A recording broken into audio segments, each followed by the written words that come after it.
shipwrecks at the bottom of the ocean that tell stories we were never supposed to hear. Some are military secrets that slipped beneath the waves, others were just never meant to be found because of what they were carrying or how they went down. It was just too disturbing. But thanks to curious divers and deep-sea technology, these wrecks have been uncovered, and what's inside them? Well, let's just say some things should have stayed lost. They found a ship full of corpses with faces frozen in terror. In 1947, multiple ships in the Strait of Malacca received a chilling distress call. A voice from the Dutch freighter Orang Medan broadcasted, quote, "All officers, including the captain, dead. Lying in chart room and bridge, possibly whole crew dead." Then, after a burst of gibberish, one final message came through, quote, "I die." When a rescue team boarded the seemingly undamaged ship, they found the entire crew dead. Their eyes were wide open, their arms stretched out in defense, and not a single injury was found on their bodies. Right after the investigators boarded, the ship caught fire and exploded. The wreck sank, leaving behind zero evidence, and to this day, no one knows what caused the deaths or if the ship ever officially existed.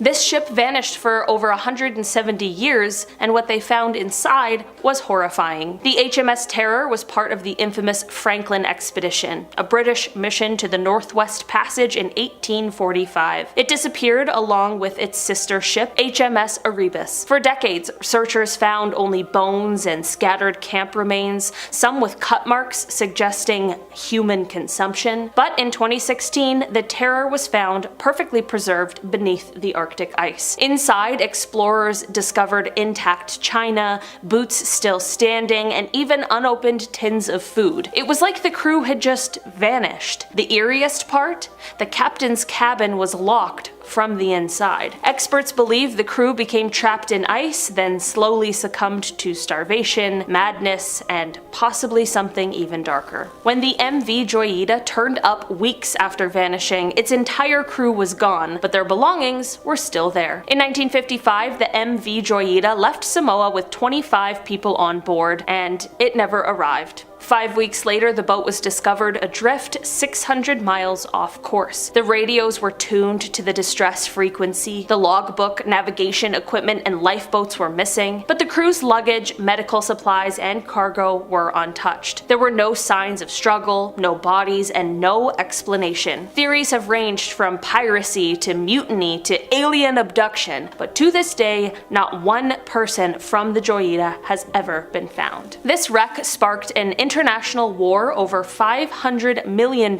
in treasure. In 2007, a private company called Odyssey Marine Exploration discovered a shipwreck off the coast of Portugal. What they pulled up shocked the world. Over 17 tons of silver and gold coins. But here's the twist. They refused to say what ship it was. Spain sued Odyssey, claiming the wreck was actually a Spanish galleon sunk in 1804 by the British. After a lengthy legal battle, a US court ruled in favor of Spain. Odyssey had to hand over the treasure, but the real mystery is, why was the ship carrying so much wealth in the first place?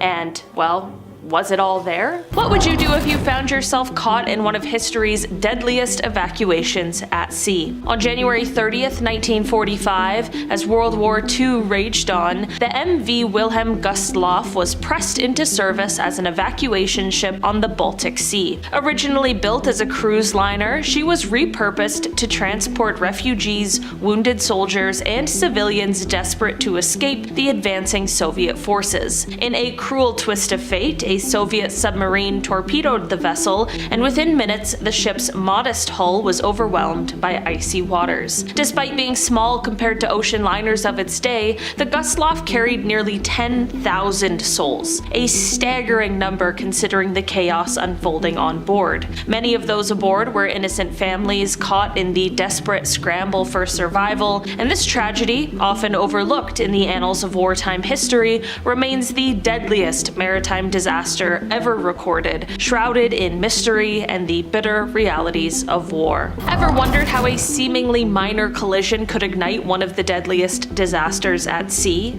On the foggy night of December 20th, 1987, in the Philippines, the overcrowded MV Dalia Paz set out on what should have been an ordinary voyage. Instead, she collided head-on with the oil tanker MT Vector. The collision instantly sparked a raging inferno, and within moments, both vessels were engulfed in flames. Over 4,000 lives were lost in this horrific accident, many of them unsuspecting passengers who had boarded the ferry without a hint of the impending doom.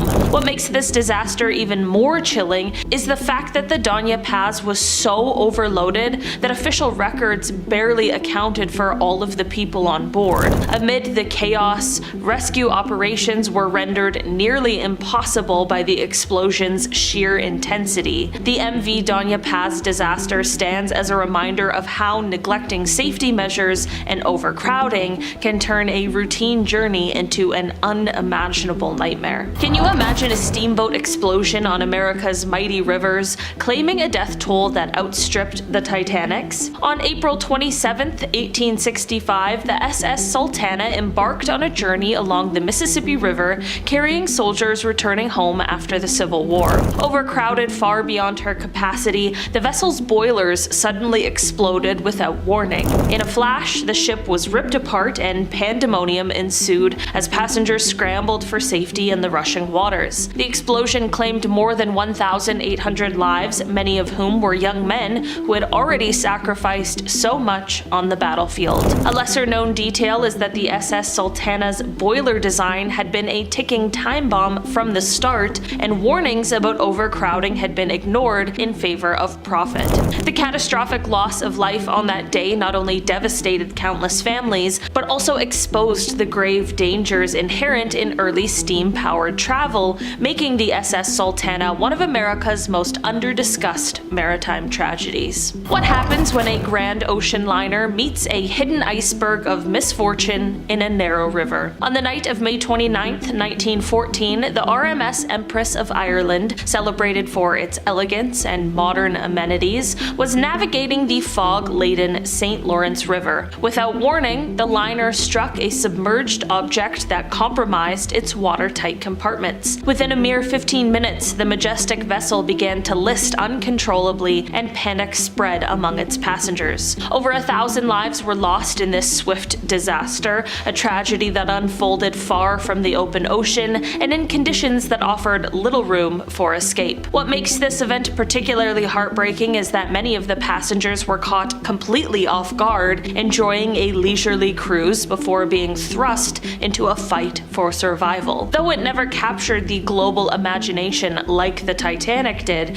the Empress of Ireland's sinking is a grim chapter in maritime history, marked by the quick nature of its demise and the profound impact on those who survived and those left behind. Have you ever heard of a ship so poorly maintained that a day meant for celebration turned into a deadly catastrophe? In the summer of 1904, the SS General Slocum set sail from New York Harbor, loaded with churchgoers excited for a picnic cruise. What was meant to be a joyous outing quickly turned into a nightmare when the aging vessel caught fire and capsized in the East River. In a matter of minutes, over 1,000 lives were extinguished in a blaze that left survivors in shock and a city in mourning. Eyewitnesses recalled the terror as the ship's deck became a chaotic scene of panicked passengers, many of whom had no idea how to react to the sudden disaster. A particularly chilling detail is the fact that the SS General Slocum lacked basic safety features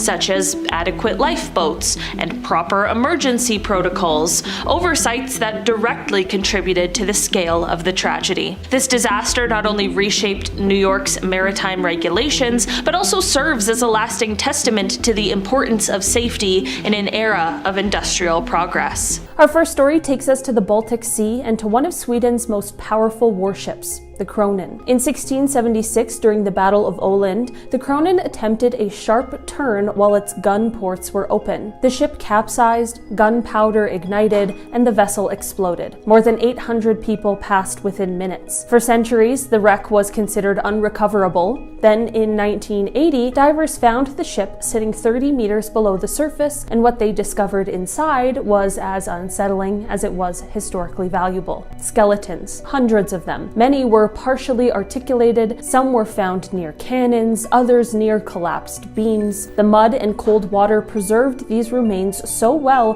that researchers could determine injuries, ages, and even identify personal belongings. Archaeologists also found hundreds of barrels of preserved food, including butter and cheese, that still held their shape. One diver described the interior as a silent, preserved disaster, a moment from 1676 frozen in place. Cronin remains one of the largest underwater grave sites ever studied. The USS Independence was a light aircraft carrier used during nuclear tests in the late 1940s. Because it had been repeatedly exposed to radiation, the Navy decided to scuttle the ship in 1951 off the coast of California. For decades, the exact location remained uncertain. Then, in 2015, researchers located the wreck nearly 2,000 feet below the surface. When remotely operated vehicles entered the vessel, they found something no one expected. Parts of the ship were completely intact. Hallways were still recognizable, aircraft parts were piled in storage, but the most surprising discovery came from sealed containers inside the wreck. These containers held Navy documents that had survived underwater for more than 60 years. The contents have never been fully released to the public. Historians believe they relate to Operation Crossroads, the nuclear tests that exposed the ship to radiation. What disturbed divers the most was the eerie preservation of personal items: boots, a bent cot frame, plates still stacked near a mess table. The ship had been a testing tool, but exploring it felt like entering a Cold War time capsule that had been deliberately sunk and sealed away. Next on the list is the USTA Liberty in Bali, Indonesia. Now we're finally getting to a battleship. The USTA was smashed in the hull by a Japanese torpedo in 1942 just off the coast of Bali. It was extremely close to the shore, only 30 meters away, so most of the men on board were able to abandon ship and swim to the shore. And even though the ship has a dark past, it is now a prime time location for snorkeling and freediving. The wreck is only 9 meters underwater, so you can swim right out to it and dive down to find a wide array of sea life living on it. That's not a bad way to spend your afternoon, just have to forget that it's down there because of World War II. Coming in at number 4, we have the AA Airfield. At first glance, this ship looks like it was set up for an apocalypse movie, but you will quickly learn that it's actually just one of the most beautiful wrecks ever. It's just off the coast of Australia, and even though the ship is a giant hunk of dead metal, life has chosen it as a spot to create. There are trees growing out through the hull of this dead ship. They reach out through the top of the wreckage. Something that used to be a giant hunk of garbage has now become a marine and vegetation sanctuary. Coming in next on the list, we have the SS Thistlegrom in the Red Sea, Egypt. One of the most famous wrecks in the world. The SS Thistlegrom was doing its duty in World War II when it was shot down and sunk to the bottom of the ocean. But being a casualty of war was not what makes this ship so interesting. It's everything that was on board. Taking a dive down to this wreck is like stepping into a time machine. Old rifles, motorcycles, and army supplies are all stuffed away inside this wreckage. Some people say that salvaging some of the goods could be worth thousands or hundreds of thousands of dollars, but the wreck is now a protected reef, so there's no way you can bring that stuff back to the surface without breaking the law. It's all looking and no touching. We have the MV Panagotis in Zakynthos Island, Greece. I can't believe it took us this long, but we finally made it to a pirate shipwreck. It's not an old school pirate shipwreck that has black sails and a bunch of scurvy-ridden hooligans who are constantly drunk on rum. No, this pirate ship was operating back in the 80s. It would come to a place known as Smuggler's Cove. This is considered the most beautiful beach in all of Greece. The waters are crystal clear, and the only way you can get there is by boat unless you can swim like Aquaman. This is why it was such a hot spot for smugglers to bring goods in and out of Greece. Well, one day day, the captain of the Panagotus was feeling a little bit bold and he brought the ship in way too close and it hit land. The crew did what they could to try and get the boat loose, but there was nothing they could do. It now sits on the shore of the beach as an added tourist attraction. And number 1 on the list is the SS Yonglanga, Queensland, Australia. Alright, grab your scuba gear because you're going to need to head underwater for this next wreck. If you want to visit this one, you're going to need your PADI certification because there is no way you're going to get face to face with this wreck unless you've got a scuba tank or some serious freediving lungs. When the Yolanga went down, it was not a pretty sight. It was actually a tragedy and a very scary one at that. A cyclone came through when the boat was out at sea, and even though they had a skilled crew, nothing could handle the massive swells that were thrown at them. The ship was ripped down underwater and 122 people died in the wreck. On the bright side, the wreck is now teeming with life. In the 109 years that the ship has been sitting at the bottom of the ocean, it has collected a ton of coral and marine life that call it home. This place is a scuba paradise. You can see everything from octopuses, manta rays, sea turtles, to tiger sharks. Not to mention the whole wreck is covered head to toe in coral. Some say it is the most beautiful sunken ship in the world.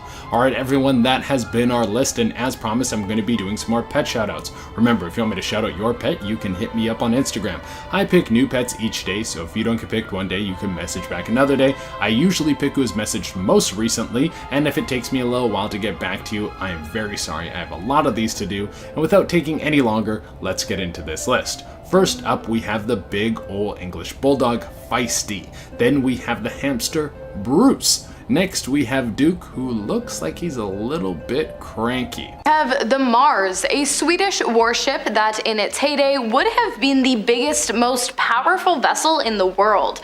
It ran and sank in the 1500s, after which its location remained unknown for more than 500 years. When the vessel set sail, it did so with a variety of advanced weapons on board, including cannons created by the melted remains of seized church bells, which had been taken by Eric XIV in an effort to reduce the strength of the church.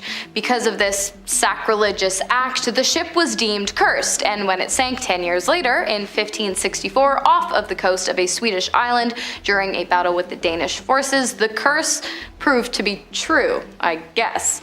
The vessel went up in flames, taking around 900 soldiers with it, along with a bounty of gold and silver coins. For the next 500 years, it was believed that a ghost would continuously rise from the ship's watery grave in order to prevent its discovery, but it appears that even ghosts are no match for modern technology, because in 2011 it was found, and it became a pretty popular dive spot too, with divers who snuck pieces of the wreck back up to the surface, reporting that they could still smell the charred odor coming from the burnt wood. Don't do that, by the way. Do not take things from dive sites. It's not a good idea. One of the most mysterious maritime cases is the disappearance of the entire crew of the MV Joyita. The MV Joyita was a fishing and charter boat that disappeared in the South Pacific in 1955. It was on its way from Apia, Samoa to the Tokla Islands, a trip that was supposed to take about 2 days. Now on board were 25 people, including experienced crew and passengers. The boat was discovered about 5 weeks after it had been reported missing and was drifting way off its planned route. There was no one on board. The boat was partially submerged and in really bad shape. Now, several things about the discovery made the whole situation even more mysterious. For one, the Joyita was found partially submerged, but it was actually built to be unsinkable, even with a full hold of water. It was a mystery how it got in such bad condition and why the crew would have left the ship knowing that it was unsinkable. None of the lifeboats were on the ship, which again means that people tried to escape, but none of them were ever found, and the cargo was missing, which definitely means piracy could have played a role, but the mystery has never been 100% solved. Next up, the German Wilhelm Gustloff, which sank in January of 1945 during World War II after being struck by a torpedo fired from a Soviet Navy submarine. The incident went down in history as being the deadliest isolated maritime disaster ever, with a record loss of an estimated 9,400 individuals, most of which would have been refugees. The vessel was originally designed to be a cruise ship, but it was repurposed for military use during the war. It was overcrowded when it sank, and so it went down fast. For years, both Germany and Russia downplayed the incident, but eventually the truth came out and the site was classified as a war grave. Based on my research, the area is prohibited, meaning that you can't actually dive there legally, but there have been cases in which divers have been given special permission to explore. Those who have gone down into the watery grave have come back with stories of feeling stripped of everything associated with humanity. It appears the energy of the deceased who passed during a tragic time in an incredibly tragic way is unavoidable. And finally we have the Ellen Austin. Back in 1881, the schooner Ellen Austin set sail, cruising through the Atlantic near the Bermuda Triangle. The crew then spots another ship just floating there, a ghost ship without a crew. Captain Griffin and a small team boarded the ship to look around. There was precious cargo on board, but no crew anywhere to be found. There were also no signs of a struggle.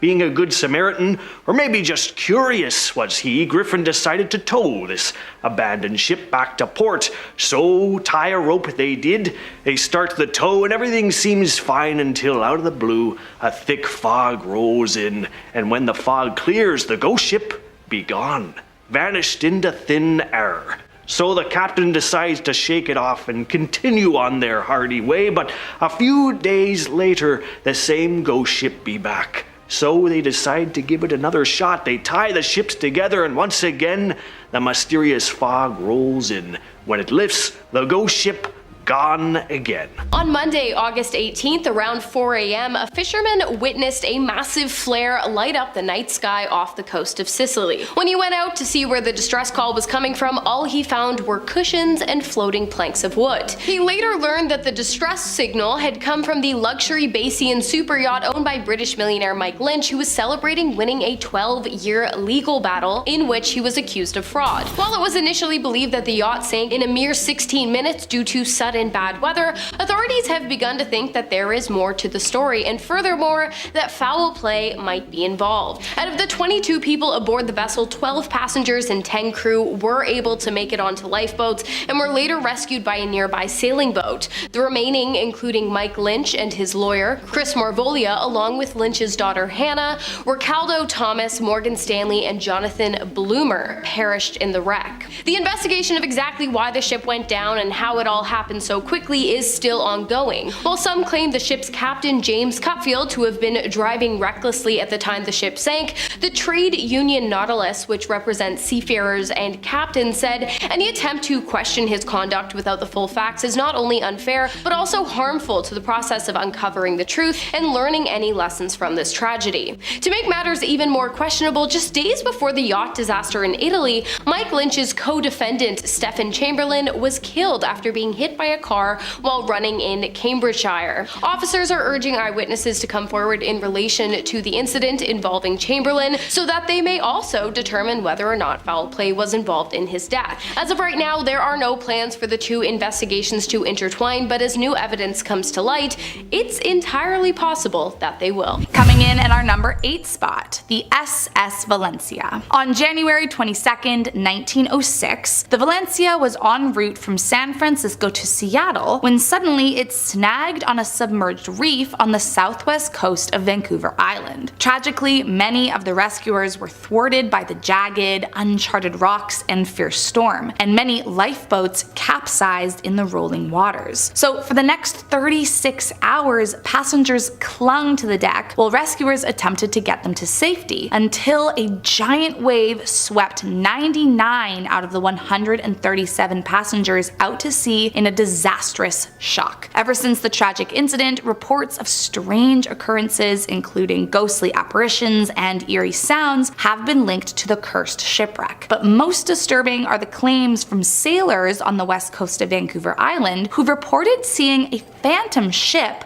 floundering in the waves. And it's said that while its terrified passengers and crew appear still holding on for dear life, screaming out for help, they are just waiting for anyone to pass by so they can drag you down with them. The Clotilda is one of the most disturbing shipwrecks ever discovered. In 1860, more than 50 years after the United States banned the transatlantic slave trade, a wealthy Alabama businessman illegally purchased and smuggled more than 100 Africans aboard the Clotilda. To hide evidence of the crime, the captain secretly sailed up the Mobile River, unloaded the captives, and then burned and sank the ship. For more than 150 years, the wreck was missing, and then in 2018, archaeologists positively identified the remains of the Clotilda. What they found confirmed the stories survivors had passed down for generations: the burned wood, the compact hull built specifically for human cargo, iron fastenings that had warped in intense heat. The discovery proved that the ship had been intentionally destroyed to cover up the illegal trafficking of enslaved people. No human remains were found inside, but the structure itself was evidence of an atrocity. The Clotilda is now considered one of the most important archaeological finds in American history. In 1857, the SS Central America was carrying nearly 15 tons of gold from California when it sank in a hurricane off the Carolina coast. More than 400 people died. The wreck became known as the Ship of Gold. For over a century, no one knew exactly where it was, and then in 1988, a deep-sea exploration team located the ship 7,000 feet below the surface. The conditions preserved the interior incredibly well. Divers found coins stacked in piles, gold bars fused into bricks by sediment, clothing that still held its shape, even sealed bottles of 1850s perfume that still had a scent. But the most haunting discovery involved the personal items: a leather bag filled with gold dust and nuggets, frozen in the exact shape created by the owner's hands; a pair of boots still standing upright; a man's pocket watch frozen at the exact moment it was exposed to salt water. The SS Central America remains one of the most valuable and emotionally powerful shipwrecks ever uncovered. La Trinité was the flagship of a French fleet sent to Florida in 1565 to challenge Spanish settlements. According to historical records, a hurricane drove the ship onto the coastline where it broke apart and sank. For nearly 500 years, the wreck was missing, and then in 2016, archaeologists found cannons and artifacts strongly linked to the ship. What they found inside was startling. The cannons showed signs of heavy combat use. Ceremonial weapons indicated the presence of French officers, but the most chilling artifacts were the personal items found scattered in strange patterns. A sword bent at an unnatural angle, suggesting it was trapped between collapsing timbers. A breastplate dented inward. A helmet split along the top as if struck by debris. These items painted a picture of a violent, chaotic end. Rather than a peaceful sinking, the ship appeared to have been torn apart while the crew fought to survive both the storm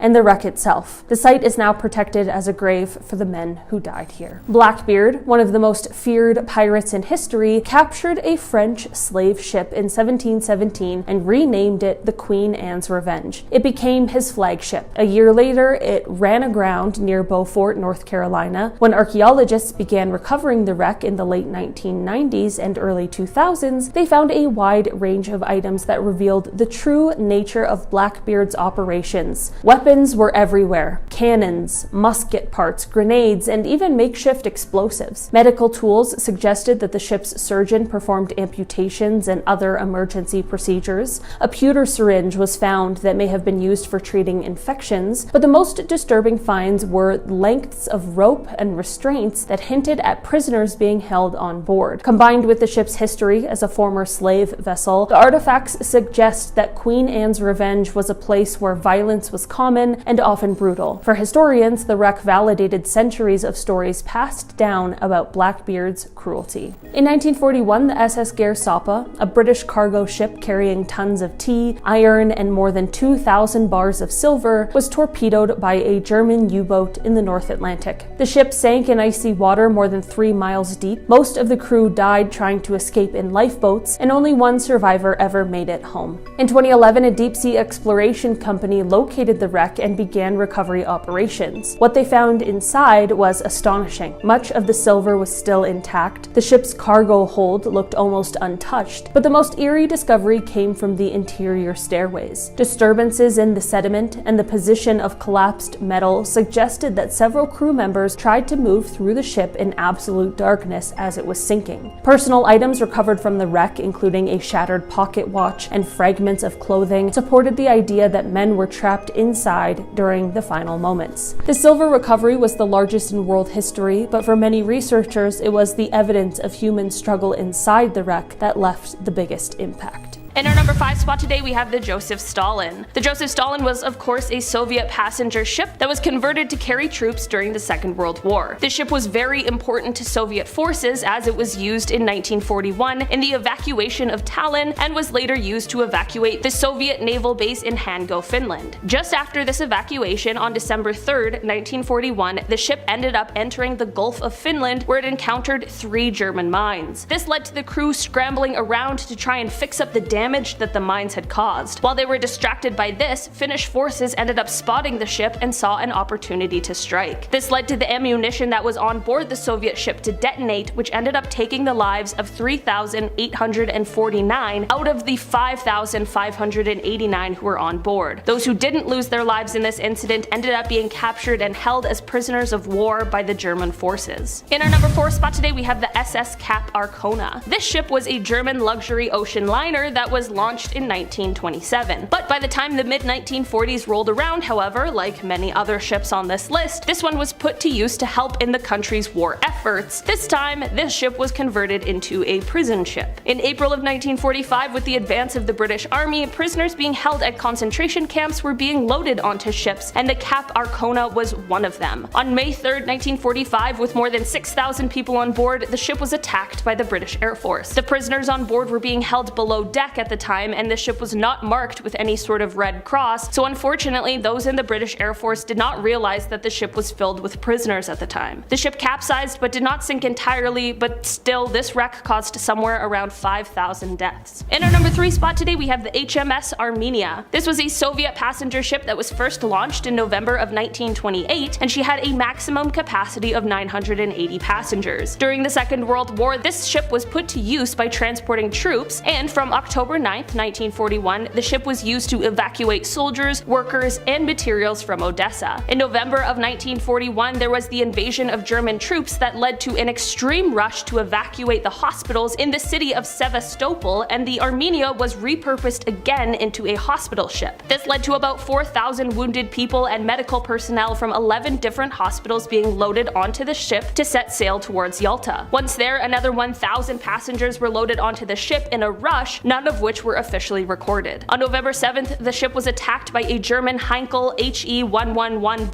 and in just 4 minutes the ship sadly sank, taking the lives of almost everyone on board. Just 8 people survived the entire ordeal. In German records, there is no mention that the Armenia was a hospital ship, so it's unclear if they omitted that tale or if they mistakenly believed that it was a troop carrier. Either way, it is absolutely devastating. In our number 2 spot today, we have the Arctic. This ship made its maiden transatlantic voyage in 1850, and it was best known for its speed. This ship was able to cross the Atlantic in just 9 days. On September 27, 1854, the ship was sailing from Liverpool to New York City when it collided with a French steamship called the Vesta. This occurred in the thick fog that was found just off of Cape Race, Newfoundland. At first it appeared as though the Vesta had received more damage in the collision, but soon the captain of the Arctic realized that the ship was rapidly taking on seawater. He decided to abandon the Vesta and head for land in order to save his passengers, but once he left the other ship, the damaged Arctic continued to take on water, which then put out the furnaces and caused engines to stop working. This is when the captain ordered that those who were the most vulnerable be placed into the lifeboats first, but instead a number of crew and male passengers dashed towards the lifeboats, leaving hundreds of people to go down with the ship. There were about 400 people on board the ship that day, and only 87 of them survived. 22 of the survivors were passengers, and the rest, crew. The captain went down with the ship, but he managed to stay alive by clinging to some wreckage until rescue came. The other ship, the Vesta, did not sink and ended up making it to St. John's, Newfoundland. The crew members who abandoned everyone else on the ship were criticized for their behavior, which violated the laws that forbid sailors to put their own safety before that of passengers in emergencies. Despite this, however, none of the men were prosecuted for their actions. In our number 1 spot today, we have the RMS Lancastria. This ship was a British ocean liner, but in April of 1940, she was reconstructed to be a troop ship under the command of Captain Rudolph Sharp. He sent the ship off to help aid in the evacuation of British troops and citizens from France, and on June 14, 1940, the ship departed from Liverpool. On June 16th, the ship anchored near the town of St. Nazaire, and the following day, somewhere between 4,000 and 9,000 refugees loaded on board. This included civilians, soldiers, and other military officials. While carrying all of these people, around 4 p.m. on June 17th, the German Junkers Ju-88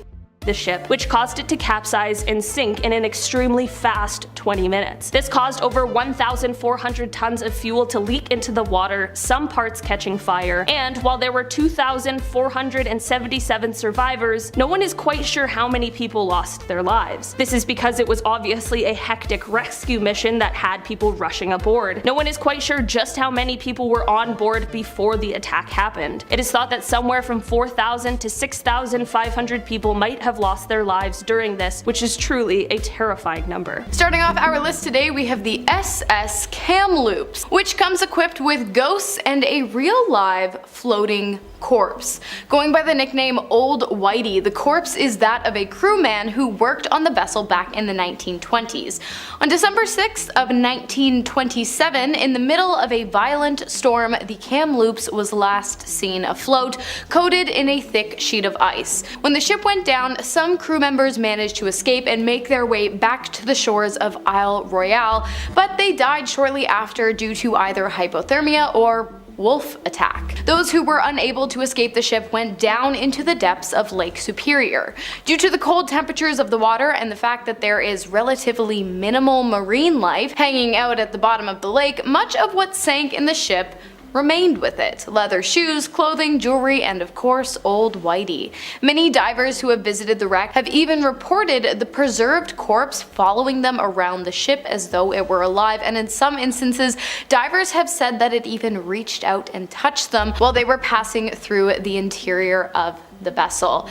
It's a pretty creepy sight to see. The body is so far gone it's almost translucent, and I think if you touched it, it would kind of just turn to powder. But it's there, so if you're an experienced diver, feel free to check it out and let me know how it goes. Next up, we have what might be one of the creepiest seafaring tales that I've ever heard. Honestly, the tale of the SS Orang Medan. Now, it's debated as to exactly what year this took place, but it was at some point in the 40s, anywhere between 1940 and 1948. The story goes that a couple of American ships sailing through the Straits of Malacca picked up distress signals from a Dutch merchant ship called the Orang Medan. The distress messages were pretty chilling, to say the least. The radio operator on the ship sent out an SOS in Morse code that read, "We float. All officers, including the captain, dead in chart room and on the bridge. Probably whole of crew dead." The last message simply said, "I die." When the crew of one of the American ships, the Silver Star, reached the Orang Medan to help, they found dead bodies everywhere. And the creepiest part, every single corpse's face was stuck in this terrified expression, staring up at the sky with open mouths and wide eyes. Even stranger, there were no signs of injuries on the bodies. As the rescuers were trying to figure out what to do next, maybe even like tow the ship to port, a fire suddenly broke out in the cargo hold. The fire forced the rescue crew to leave the ship in a hurry, and shortly after they evacuated, the ship exploded and sank, taking whatever secrets it had down with it. Next up, we have the Salem Express, which some consider to be the most haunted shipwreck in the world. I mean, Salem's in the name, so I already buy it. In 1991, the ferry became stuck on a reef while making its way through the open ocean near Egypt. In 10 minutes, the entire ship was underwater, and it dragged 470 passengers to their deaths. The locals of Egypt refused to dive the wreck, believing that it is not only incredibly haunted, but also protected by jinns, invisible spirits from another world capable of causing physical and mental harm to humans. One scuba diver, who goes by the name of Scuba Dan, decided to brave the wreck, diving down 45 meters into the waters off Egypt. While on board, he saw abandoned cargo, clothing, and bags of toys. At one point, he found an air pocket on the ship, and he decided to poke his head up. When he does this, the sounds of demonic moans can be heard, and throughout the entire dive, he said it felt as though he was being followed. It was super creepy. I probably wouldn't recommend visiting this one, but if you do, you know what to do. Here's a more contemporary one, the Ghost Yacht. This is a very creepy story. I mean, centuries old shipwrecks are creepy as well, but stories from the distant past can often be embellished, a bit like a game of broken telephone. This case happened in 2007 though. So on April 15th of 2007, 3 men set sail from Arley Beach in Queensland, Australia, on a catamaran called the Kaz 2. They were just going for a cruise. On April 18th, the catamaran was spotted drifting near the Great Barrier Reef by a helicopter. Rescue teams were dispatched, and they found the yacht in good condition, but eerily empty. The engine was still running, a laptop was open, and a meal had been made, but was untouched. There were no signals of a struggle either. Authorities launched an investigation to figure out what happened to the crew. The last known footage of them, taken by a marina's security camera, showed nothing unusual. The final moments on the yacht are still a complete mystery. Maybe one of the men fell overboard and the others drowned trying to save him. Some have even speculated a freak wave could have swept the men overboard, or that they were kidnapped by pirates, but till this day, we still really don't know. I like the idea of a wave sweeping over and leaving the meal untouched. It could happen, you know? Totally. Next on the list, we have the RMS Rhone, a 94-meter Royal Mail ship that sunk just off the coast of Salt Island in 1867 in the British Virgin Islands after a massive wave knocked the captain overboard to his death. And then strong winds caused the vessel to crash into a set of jagged rocks, which then caused damage to the boiler room, which caused an explosion, which caused the vessel to be torn in half. Rough day at sea. Only 28 members of the 146-man crew survived. Since the incident, the wreck has actually become one of the most popular diving spots in the world, which makes sense. The waters of the BVIs are literally stunning. Those who decide to explore the vessel will be met with beautifully clear waters, a variety of marine life, a variety of artifacts, and also ghosts. The most haunted place on the ship is the hull, where the majority of the passengers were rumored to be while the boat sank.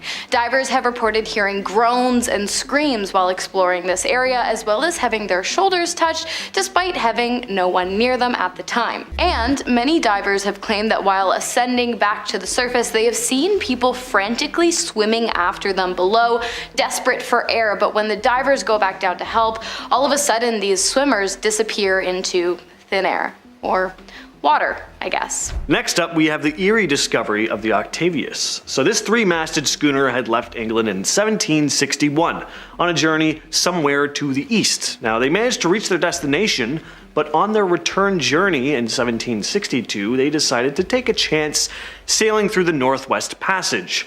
Now, 13 years later, the crew of a whaling ship named the Herald happened across a seemingly abandoned ship, drifting through the water just west of Greenland. The 5-man crew boarded the vessel. At first, they thought nobody was aboard.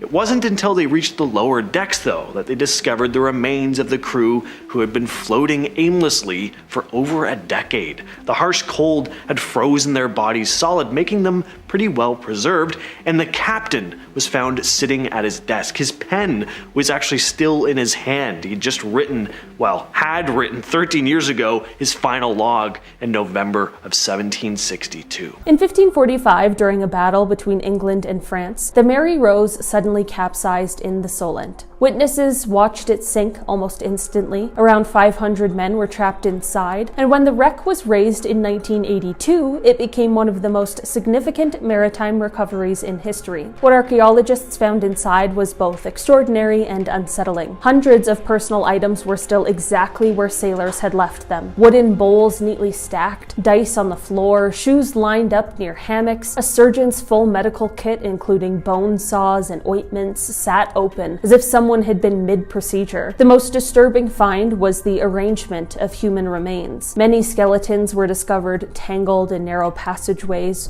or pressed near closed hatches. One young crewman was found near the orlop deck, positioned as if he had been holding onto a support beam during the ship's final moments. The Mary Rose provided one of the most detailed and haunting snapshots of life and death inside a 16th century warship. In 1717, the Whydah Galley, a ship once used in the Atlantic slave trade, was captured by the pirate Samuel Bellamy. It became one of the most successful pirate ships in history. Later that same year, it sank in a violent storm off Cape Cod. For over 2 centuries, it remained a legend. Then in 1984, explorer Barry Clifford found it. The wreck turned out to be the only authenticated pirate shipwreck ever discovered. Inside were thousands of artifacts artifacts including gold, weapons, and personal items. But what shocked historians most was the discovery of human remains. Several bones, including a femur and a partial skeleton, were found encased in hardened sediment, along with coins and jewelry. These remains proved that when the ship went down, men were trapped inside the hull. DNA testing later attempted to confirm whether one of these bones belonged to Bellamy himself, but the results were inconclusive.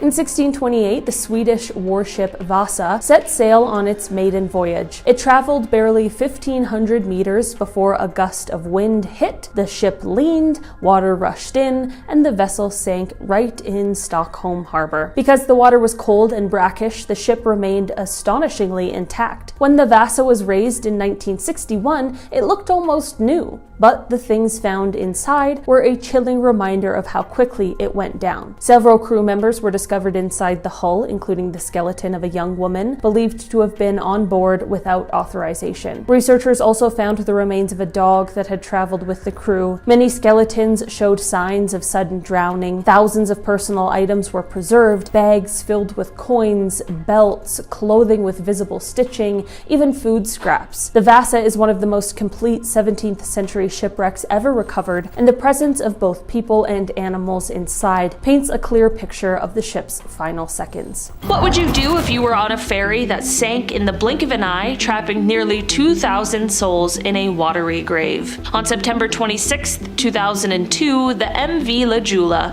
a Senegalese government ferry, departed on a routine journey across the treacherous waters near the Gambia. Overloaded well beyond its capacity, the vessel was ill-prepared for the sudden onset of a violent storm. Structural weaknesses and the sheer weight of excess passengers caused the ship to capsize almost immediately, engulfing approximately 1,863 lives in the turbulent sea. Amid the chaos, many passengers were left without life jackets, and rescue efforts were hampered by the storm's fury. A little-known fact is that the overcrowding had long been a known issue. Warnings from crew and inspectors were repeatedly ignored in favor of meeting strict schedules and cutting costs. The MV La Julia disaster is a sobering example of what can happen when safety regulations are sidelined, resulting in one of the deadliest maritime tragedies of the modern era. Could you imagine a shipwreck where the victims were prisoners of a living nightmare, lost during the final days of a brutal war? In the waning moments of World War II, the SS Cap Arcona, once a luxurious ocean liner, was repurposed to transport concentration camp prisoners and civilian internees. On May 3, 1945, while docked, the vessel was bombed by Allied forces in a tragic case of mistaken identity and wartime chaos. Over 5,000 souls were caught in the blast, their fates sealed in the confusion of one of history's most hidden disasters. What's particularly harrowing is that many of those aboard had already endured unimaginable horrors, and their final moments were marked by confusion and terror as the ship was engulfed in flames and shattered by exploding munitions. The story of the SS Cap Arcona is cloaked in secrecy, with many of its details lost in the fog of war, yet its legacy remains a reminder of how the cruelty of conflict can extend even to those who are most vulnerable. What would you say if I told you a lavish passenger ship capsized in the heart of a bustling American city, turning a day of celebration into pure chaos? On July 24, 1915, the SS Eastland, a beautifully designed vessel famed for its luxurious interiors, was hosting a company picnic along the Chicago River. In an unexpected twist of fate, the ship suddenly began to list and then capsize, trapping hundreds of passengers in a disastrous overturn. In less than a minute, 844 lives were lost as the once majestic boat became a death trap in the midst of a thriving urban setting. The disaster was compounded by the fact that the ship's design had been compromised by modifications that made it dangerously top-heavy, a detail that only came to light after the tragic event. Eyewitnesses described the scene as one of utter pandemonium, with cries for help echoing along the riverbanks. The SS Eastland tragedy not only upended the lives of those aboard, but also forced a nationwide reckoning with maritime safety and engineering standards. Have you ever wondered how a state-of-the-art ferry could transform into a floating inferno in mere minutes? In the early early hours of February 3rd, 2006, the MV Al Salam Boccaccio 98 set out on what was expected to be a routine crossing of the Red Sea near Sudan. Despite its modern appearance, the vessel was grossly overcrowded and lacked sufficient safety measures. As the ship sailed through increasingly severe weather conditions, water began seeping in at an alarming rate. In a matter of minutes, the ferry turned into a chaotic disaster zone, and a catastrophic fire broke out, consuming over 1,000 lives in its wake. Eyewitnesses recalled the terrifying moments as passengers scrambled desperately for any semblance of safety, while the crew struggled to manage the unfolding calamity. A particularly lesser-known detail is that, despite its modern construction, the vessel had not undergone rigorous safety drills or equipment checks, failures that ultimately sealed its fate. This ship's disaster serves as a chilling reminder that technological advances mean little without strict adherence to safety protocols. What if a supposedly modern ferry met its icy end in the dark, stormy Baltic Sea, leaving behind a trail of unanswered questions and heartbreak? On the night of September 28, 1994, the MS Estonia set sail across the Baltic with high hopes and cutting-edge design. However, as a fierce storm raged, the vessel began to list uncontrollably. Within minutes, a catastrophic failure of the bow door allowed water to flood in, and the ship broke apart in the freezing depths. A total of 852 passengers lost their lives in a disaster that shocked even the most seasoned maritime experts. Survivors recounted a surreal scene of chaos where clear skies turned to darkness and the promise of safety quickly evaporated. Investigators later revealed that a combination of design flaws and communication failures during the crisis had contributed significantly to the rapid sinking. The MS Estonia remains one of the most baffling maritime disasters of modern times,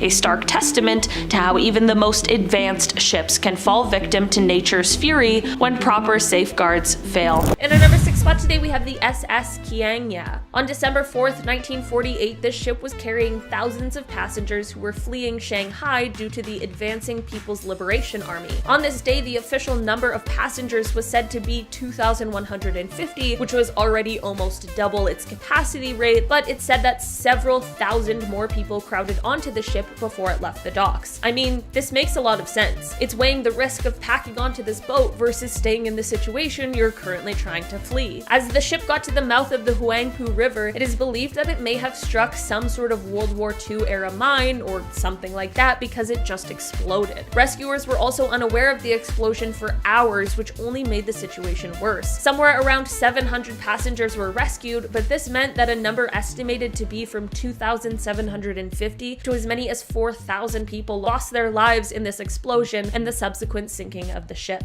Starting off in our number 10 spot, we have Mont Blanc and Emo. Halifax is a port city that is located here in Canada in the province of Nova Scotia. Halifax was a super important place during the First World War as it acted as a hotspot for ships that were carrying supplies, troops, ammunition, war stuff. On December 6th, 1917, a Norwegian ship called Emo left Halifax and it ended up colliding with a French ship called the Mont Blanc. This is already disastrous, but it was made significantly worse by the fact that the Mont Blanc held explosives. Because of the collision, the Mont Blanc was pushed towards the shore and ended up setting the harborfront ablaze. Just a few minutes later, the entire ship exploded with a blast so strong that windows 50 miles away were shattered. Unfortunately, there were many people at the waterfront when the explosion happened, which led to 1,800 people dying in this accident. 9,000 people were injured, and it is said that 1,600 homes were destroyed in the blast. The force of this blast really cannot be understated. It was so powerful that it caused a tidal wave and violent tremors, which were able to uproot trees from out of the ground. They damaged railroad tracks, and they destroyed numerous buildings whose debris was scattered for hundreds of yards. In the end, this is what made this explosion one of the most violent non-nuclear explosions in history, and what makes it likely the world's largest accidental man-made explosion.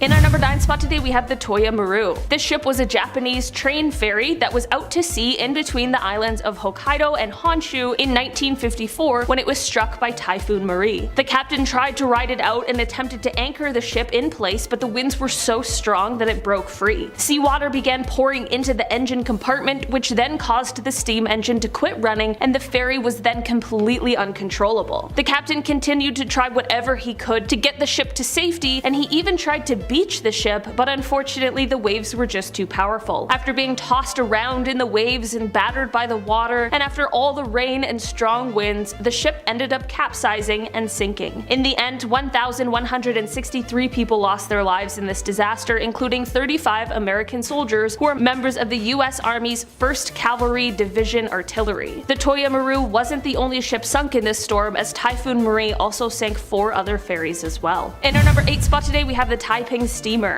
In 1949, the Taiping steamer was out to sea and was seriously overloaded with 1,000 war refugees on board. This ship was sailing from Shanghai, China to Keelung, Taiwan, when it collided with a cargo vessel called the Qianyuan. At the time of this accident, the Taiping was fleeing the Chinese Civil War, which is why it was so overcrowded, when it only should have been holding a maximum of 580 passengers. This kind of overcrowding did not help with the sinking of the ship, and sadly only sped up the process. It is also said that the ship was steaming without lights, even though it was after curfew, which of course likely didn't help to avoid this very tragic situation. Sadly, there were 1,500 people who lost their lives in this collision. In our number 7 spot today, we have the SS Principe Umberto. This ship was built in 1909 as an Italian passenger ship, but in the times during the First World War, it ended up being converted into an armed merchant cruiser. On June 8, 1916, this ship was transporting troops on the Adriatic Sea. These troops were part of the 55th Infantry Regiment and were on their way back from Albania to Italy. Although the ship was accompanied by others, it still ended up being struck by an Austro-Hungarian U-5 submarine that had launched a torpedo attack. This ship ended up sinking just minutes later, and it is said that this disaster took the lives of 1,926 men, making it the worst naval disaster of the First World War in terms of lives lost. In 2003, Ignitis Renewables, a branch of a Lithuanian state-run energy company, stumbled across a 230-foot-long, 20-foot-high shipwreck in waters where less than 20 shipwrecks have been officially registered, while scouting for a place to build their offshore wind farm that ideally would eventually be able to replace approximately 1/4 of Lithuania's electricity demand with green energy. The vessel was located 125 feet below the surface of the water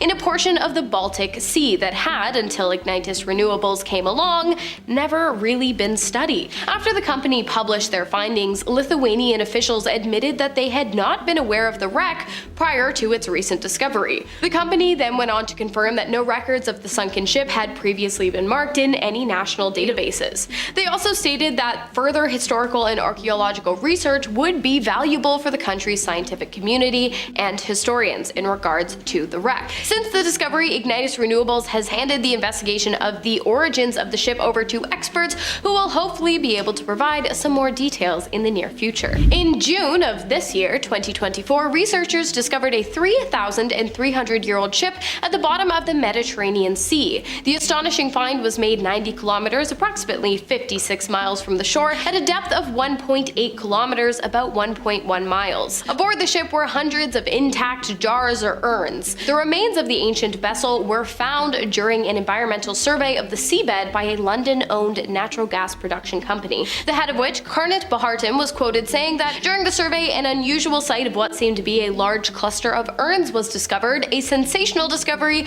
more than any of us could have ever imagined, end quote. After the initial discovery, the urns were extracted from the wreck, which experts believe would have probably contained oil, wine, and other agricultural products like fruit, indicating that the passage of the ocean where the ship was found was likely used as a maritime trade route back in 1300 BC. As it is the first and earliest shipwreck discovered to date in the deep sea in the eastern Mediterranean, experts are hoping to learn much more about the vessel as the year unfolds. The SS Kamloops was a Canadian lake freighter that belonged to a fleet of Canadian steamship lines that launched back in the 1920s. It sank on December 6 of 1927 in Lake Superior off Isle Royale, Michigan. One person who managed to avoid going down with the ship, a young stewardess named Alice Bettridge, who later perished from exposure, wrote, "I am the last one left alive, freezing and starving to death on the Isle Royale in Lake Superior. I just want mom and dad to know my fate." The message was found the following year stuffed in a bottle. Many others did manage to make it to the shores of Isle Royale, but they all died shortly after, either due to hypothermia or wolf attacks. A number of others went down with the sinking ship, one of which remains to this day inside of the hull of the SS Kamloops, which has since its fall become quite a popular spot for experienced divers. Keyword being experienced, guys. This is a very difficult dive. Old Whitey is the name given to the corpse preserved by the cold temperatures of Lake Superior, which many divers have claimed to have seen following them around the hull of the ship. It's not just a ghost story though. Old Whitey is a real corpse located on the wreck, although he has become rather fragile over the years, and so it is unlikely he will last much longer. The Mars was in its heyday the largest and most powerful vessel in the world. It was a Swedish warship that ran and sank back in the 1500s. For more than 500 years, its location remained unknown until it was discovered back in 2011. During its time at sea, the vessel was equipped with a variety of weapons. I don't know why I did that. A variety of weapons, including cannons created by the melted remains of church bells that had been seized by Eric XIV in an effort to reduce the strength of the Catholic Church. This led to many people believing that the ship was cursed to sink, and as it turns out, those people were correct. Just 10 years after its maiden voyage, the ship went under during a battle with Danish forces, taking around 900 soldiers and a bounty of silver and gold coins along with it. After its rediscovery, the shipwreck became a pretty popular dive spot, with many divers who snuck pieces off of the wreck and back up to the surface reporting to have been suddenly struck with a string of particularly bad luck. Today, the wreck remains located 75 meters, 246 feet beneath the surface of the ocean, around 22 kilometers, 14 miles off the coast of New East Åland. You can still visit,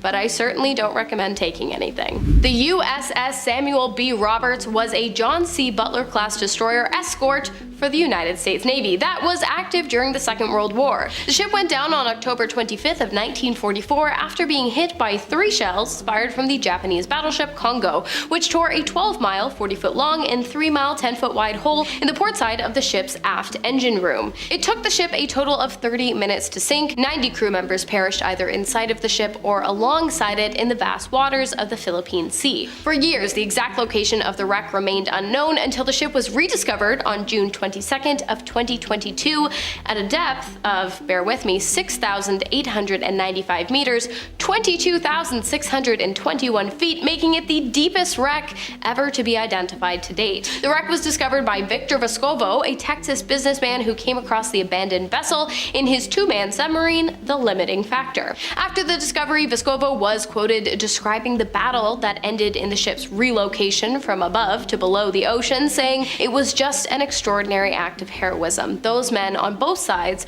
were fighting to the death." End quote. Now, prior to that rediscovery of the USS Samuel B. Roberts, the deepest known shipwreck ever found in the ocean was none other than the USS Johnston, which sank during the Battle of Samar after Japanese battleship Yamato fired armor-piercing ammunition at the ship on October 25th of 1944. After the sustained and intense damage, the USS Johnston began to split apart, and eventually the entire thing was dragged down to the depths of Leyte Gulf in the Philippines. The location of the wreck remained unknown for about 77 years until it was eventually rediscovered on March 31st of 2021 at a depth of 21,180 feet or 6,460 meters. For a while, it remained the deepest wreck ever discovered by man, of course, until the more recent discovery of the USS Samuel B. Roberts in 2022, which out-depthed, if that's a word, the USS Johnson by 1,441 feet, approximately 439 meters. The SS American Star, originally named the SS America, was built in 1936 by the United States Line.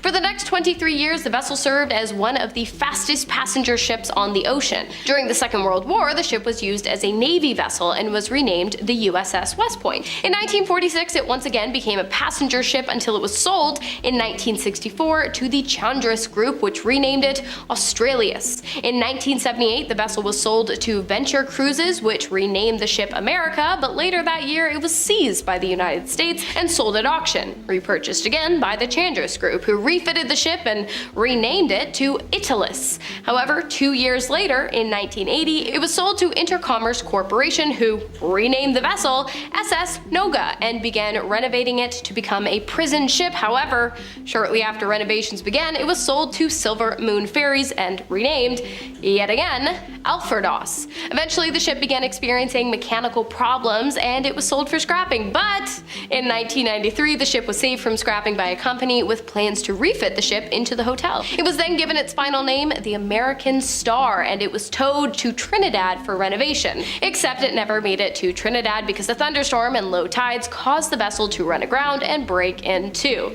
Talk about a rough go. For many years, the American Star was a go-to spot for divers, but by 2008, the tides had reduced it to nothing more than an unrecognizable pile of steel, and today, nothing more remains than a few broken pieces. The Edmund Fitzgerald took its maiden voyage on the Great Lakes back in June of 1958, and it spent the next 17 years working hard to become one of the most powerful freight carriers in the area. On November 9th of 1975, the vessel departed from Superior, Wisconsin, and attempted to make its way over to Zug Island on the Detroit River while carrying 26,000 tons of taconite pellets. It never made it. The following day, winds of up to 60 miles per hour and waves up to 10 feet, 3 meters high, surrounded the ship. This is when the Edmund Fitzgerald reached out to its convoy partner, the SS Arthurs Anderson, with a distress call. The radio person on the Fitzgerald was heard saying, "Don't let anybody on deck," and that they had lost both of their radars and were taking heavy seas over the deck. In the end, the Fitzgerald went down, taking all 29 crew members with it. The wreck was discovered not long after, on November 14th of 1975 by the US Navy using a remotely operated vehicle, who confirmed that the vessel had in fact broken right into two, and it was now lying at the bottom of the lake with its cargo scattered all around it. The first man to visit the wreck was Jean-Michel Cousteau in the 1980s in a submarine. Many expeditions followed, one of which was able to locate the remains of one of the ship's former crewmen. In the 2000s, in an effort to protect the site from looters, both the US and Canada decided to declare the wreck an archaeological site. So unfortunately, if you want to visit, you're gonna have to plan ahead and get yourself a permit first. USS Saratoga. Built in the late 1920s, this ship fought its fair share of World War II battles, but after 20 years of service, it finally met its demise during nuclear weapon testing at Bikini Atoll. The ship was able to hold up to the first round of firing, but the second test, named Test Baker, an underwater blast which was detonated, and the force of the explosion lifted the vessel out of the water before it crashed down into the sea, where it remains to this day. Ever since, the submerged wreck has become a scuba diving destination, as it's not terribly deep beneath the surface, but even so, it is not for the faint of heart. Some divers that have visited claim to feel an evil presence when they're near the ship, and some even claim to have been grabbed by an unseen force while they were trying to make it back up to the surface. So,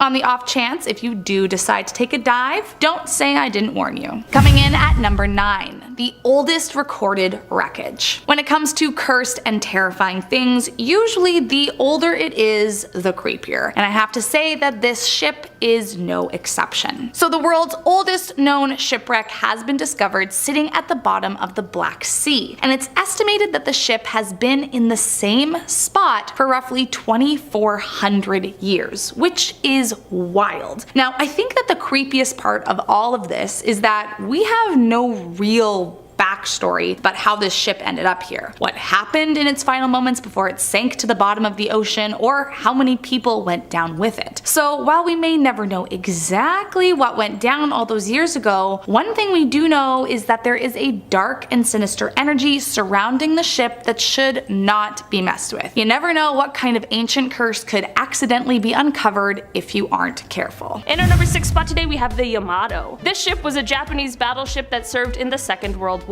She was the lead ship of her class of battleships, and she was one of the 2 of the heaviest and most powerfully armed battleships ever constructed. On April 7th, 1945, the ship was about 300 kilometers south of the Japanese island of Kyushu when it was confronted by a US carrier-based aircraft. This aircraft bombed the ship, which led to it capsizing. This then caused the ammunition on board to explode, which tore the ship in 2. After a total of 13 torpedo hits and 8 hits, the ship completely sunk. The ship was accompanied by a light cruiser and 4 other destroyers, which were all sunk in this event as well. This sadly led to thousands of deaths, as most of the crew lost their lives in this battle. Coming in at number 10, we have the Mornak Ship Graveyard in Uzbekistan. This ship graveyard showcases the destructive power that man can have on his environment. This area used to be lush with life, and it was home to the Aral Sea. This was a massive salt lake that housed one of the most diverse ecosystems in the world. It was teeming with life not just below the surface but above it as well. There were thousands of people that called the borders of this sea home.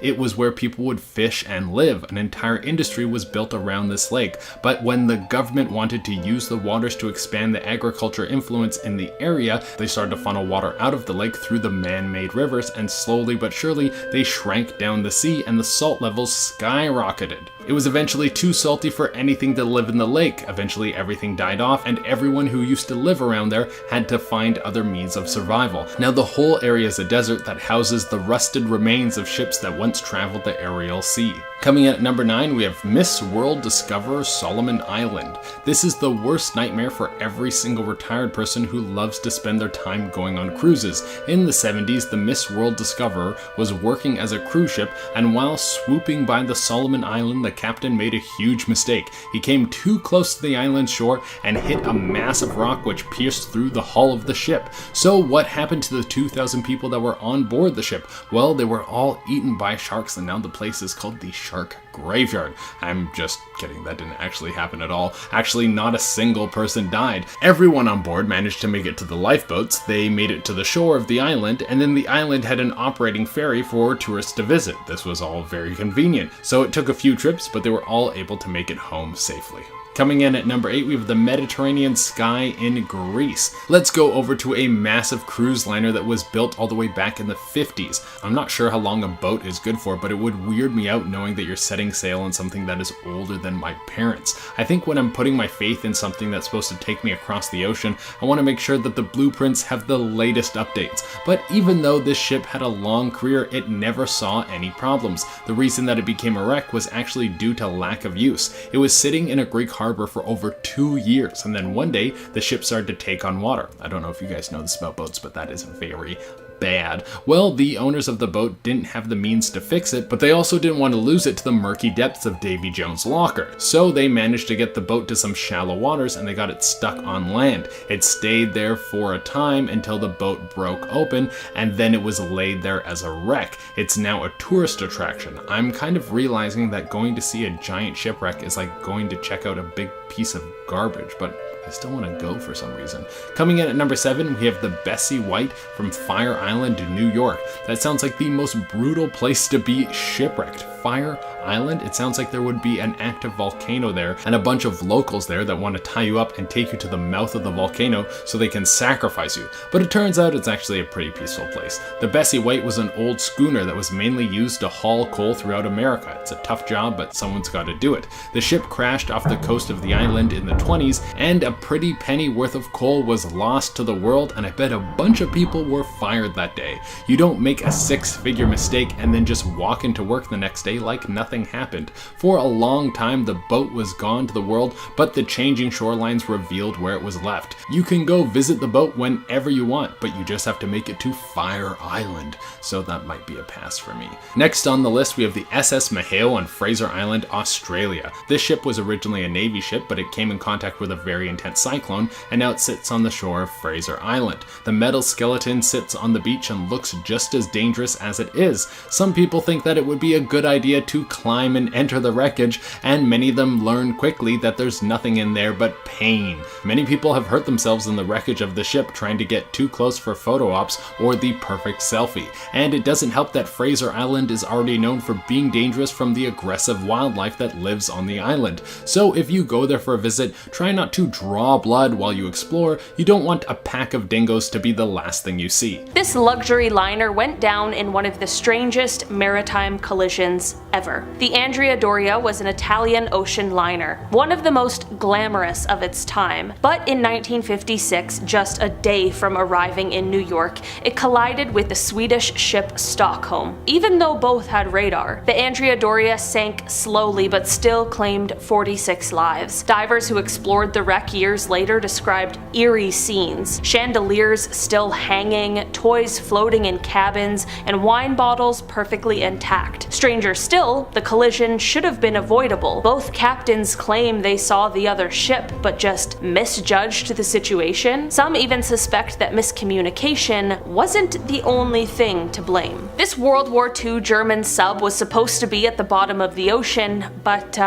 it's not there. For years, Germany believed the U-869 was sunk off the coast of Morocco during World War II, but in 1991, recreational divers off the coast of New Jersey stumbled on a mysterious submarine, one that didn't match any Allied models. After years of diving and documentation, they confirmed the unbelievable. This was the U-869. No one knows why it was thousands of miles off course. The sub was sealed tight with the crew likely still inside. To this day, experts are baffled by its final voyage. Was it sent on a secret mission, or could it have been sabotaged? This sunken World War II ship could still explode and take an entire town with it. The SS Richard Montgomery sank in 1944 just off the coast of Kent, England. It was carrying over 6,000 tons of explosives, and when it went down, 1,400 tons of them remained trapped inside. The shipwreck is still there today, and it is deteriorating. Government reports warn that if the munitions ever detonate, the blast could destroy a nearby port town, flood the Thames estuary, and cause mass casualties. But also removing them is too risky, so instead they just watch it. It's quite literally a ticking time bomb just sitting beneath the waves. Everyone knows the Titanic, of course, but its sister ship's wreck is even more mysterious. The HMHS Britannic was supposed to be safer than the Titanic. We've heard that before. It was redesigned with extra lifeboats and reinforced hulls, but in 1916, while serving as a hospital ship, it struck an underwater mine near Greece and sank in just 55 minutes, even faster than the Titanic. One nurse was famously sucked into the propellers while trying to escape. The wreck was discovered in the 1970s lying on its side, remarkably well preserved. Divers have found medical equipment, surgical tools, and even stretchers still strapped in place. The weirdest part is that no one knows how it sank so fast, even with all of its safety upgrades. This shipwreck is so valuable it triggered a modern-day treasure war. The San Jose was a Spanish galleon sunk by the British in 1708 near Colombia. It was carrying one of the richest hauls ever, over 200 tons of gold, silver, and emeralds. It became known as the Holy Grail of shipwrecks, and in 2015, Colombia finally found it. But instead of celebration, chaos followed. Spain claimed it. Indigenous groups claimed it. Treasure hunters who had been searching for years also claimed it. With over 17 billion in treasure still underwater, lawsuits and secrecy have clouded its fate. To this day, Colombia keeps the exact coordinates classified because they know people will try to take it anyway. When divers found this ship in the Great Lakes, they weren't prepared for what was still inside. In 1927, the SS Kamloops vanished in Lake Superior during a brutal snowstorm. It wasn't found until 50 years later in 1977. When divers explored the wreck, they found something chilling, literally. One crewman's body was still there, perfectly preserved, suspended in the engine room. His eyes were open, his skin had turned a waxy white, and he simply became known as the Frozen Man. Thanks to the cold, dark waters of the lake, he hadn't really decomposed. The Kamloops remains one of the eeriest wreck dives in North America, and the Frozen Man is apparently still there today. Coming in at number 6, the SS Andrea Doria. Sometimes referred to as the Mount Everest of scuba diving due to its location 180 feet under the waves, this ship became famous after a terrifying accident that led to her sinking almost 70 years ago. The fateful day was July 25th, 1956, and the Andrea Doria, a luxury transatlantic ocean liner, was about to reach the coast of Nantucket when it accidentally collided with an incoming ship. Upon impact, the ship began to tilt severely, and many lifeboats were left unusable. However, thankfully, many of its passengers were rescued and brought to safety. But not all of them. The incident made major headlines at the time, mostly as a success story, but to this day there are still many who claim the shipwreck is cursed by the 47 passengers who never made it out alive. Those that have passed by report feeling the sensation of being touched or yanked by an unseen entity, and some sailors even claim to have seen full-on apparitions of the dead floating around the area. Next up at number 5, St. Peter. It was in October of 1898 when the vessel of St. Peter was attacked by a storm on Lake Ontario while delivering coal from Oswego to Toledo. The crew attempted to brave the storm for 12 hours in the face of 20-foot waves, but sadly they were no match for the treacherous conditions, and by the time rescuers arrived, all 7 crew members along with the captain's wife had drowned at sea. Tragically, the only person left standing was the captain himself. Today it is said that the spirits of the drowned sailors haunt the area, terrifying anyone who passes nearby. But it's the ghost of the captain's wife Martha who you really want to make sure you stay away from, as it's said that one look into her eyes will curse you for the rest of eternity. Coming in at number 4, the Flying Dutchman. So before I get into this next one,